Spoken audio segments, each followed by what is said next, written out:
Okay, now let's imagine the author of this model wanted me to take a more active part in the design of the line, and he decides to grant me the ability to make to change the parameters of the way these models behave. So he can grant me a model with runtime license permissions. Again, it doesn't matter what license I have, it depends on what the author of the model decides.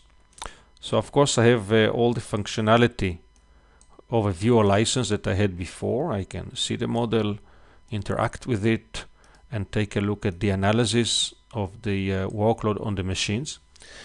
But now I can do more. For example, as I mentioned here, the measurement machine is measuring, and based on some function, it decides whether the stamping will be done in machine C or machine C1. At the moment, you see the distribution is even, but it is defined based on the model here. I switch here to the 2D view. It's the same, exactly the same. So there is a method here which I cannot access in a runtime license, but it decides how to split the parts between machine C and machine C1. What I can do, because this is what the author wanted me to do, is open here a dialog defined by the author and say, at the moment, every second part is going to machine 1. I can decide that only every fifth part will go to machine C1. And if we will accelerate it here to override the history, we will see clearly that machine C1 is starting to work much less than machine C.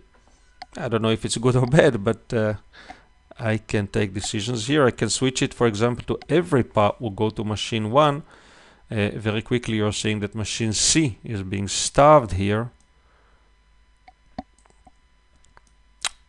And in terms of the percentage of the working time, it drops down.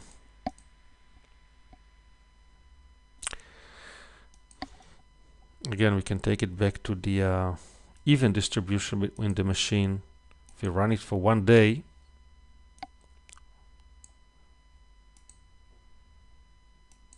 we can see that yeah, the production level is more or less even, 28 here and 27 over here. Still, what we cannot do is to interact with this method here or the dialogues.